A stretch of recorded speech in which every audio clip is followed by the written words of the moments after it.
What's up, everybody? Welcome back to the channel. In this video we're talking about how I got roped into spending money under the hood but not on performance items. So stay tuned if you want to see what I'm talking about.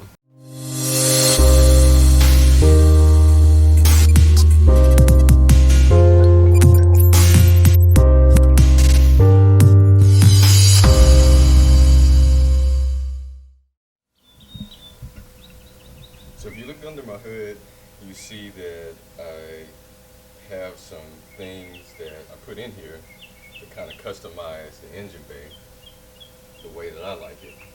If you look back here on the intercooler tank, you see that there's a cover over the intercooler tank, and I got this cover from JLT Performance. And I'm pretty sure that JLT Performance is the same company that makes a really cool coated intake for the Hellcat engines that is able to be tuned to get a lot of horsepower. Anyway, this piece covers the intercooler tank reservoir. And if you look on the other side of the engine, I have another one that covers the engine coolant reservoir. So these two things, if you ask me, they make the engine bay look a little bit better, covering up the tank, which to me is really unsightly to have to look at it. Definitely need it, but you don't want to look at it. It matches nothing else in the engine bay whatsoever. If you also look, you see that I have caps that are custom from Billet Technology. These caps are engraved. They are custom, but these are templates that you can basically find on Billet Technology. So they can do caps with whatever you want on them, but I decided not to. And these caps from Billet Technology can get extremely expensive, so I kept it on the cheap side by getting stuff that they already had. If you also look, my power steering cap, my oil cap, or my oil fill cap, and my window washer fluid cap have all been painted. I used Rust-Oleum custom premium lacquer paint to paint those caps. I think they came out pretty good. This is a trim paint that you can find at an auto parts store. So I just kind of took my time and painted those caps. I'm still debating on whether or not I want to go back and paint these lines. You really need a steady hand to do that with a brush. So I'm not sure if I want to try and do that. And if you keep looking, you see that I have a logo in here that I just kind of put in here. Eventually I'm probably going to remove this logo and have this cover, the fuse box cover, this cover and that cover all powder coated to match these caps, but we'll see. I know that they also make decal kits where you can cover all of the lettering on the engine covers or the valve covers, but I'm not sure I want to do that either, because if I'm going to get these covers powder coated, I'm probably just going ahead and get this valve cover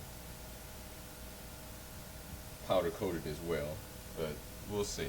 So the reason I got roped into it is because mostly everywhere I go, as soon as I pull up, I park in the parking lot. If it's a car show, a meet, or whatever it is, when I get in, I normally open the hood. And it's not really something that I do, but as soon as I pull up to a place, most people look at the car and they want to know, is it a real Hellcat?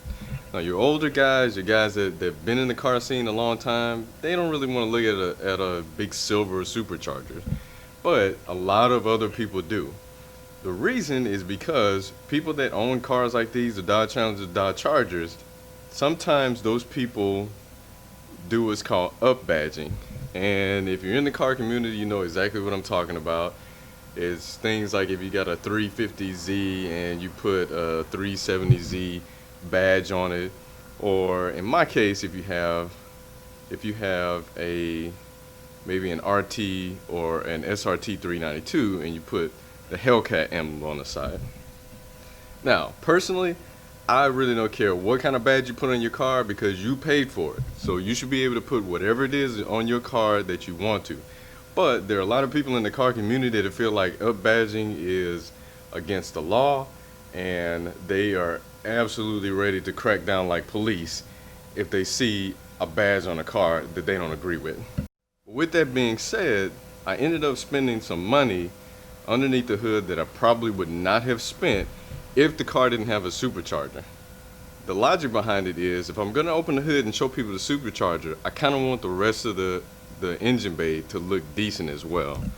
So although I'm not finished doing what I'm gonna do under the hood to make it look nice under there so that it's presentable at car shows and car meets and people will look at it and be able to admire that it looks good under there. Probably a terrible reason to get roped into spending money, but they got me.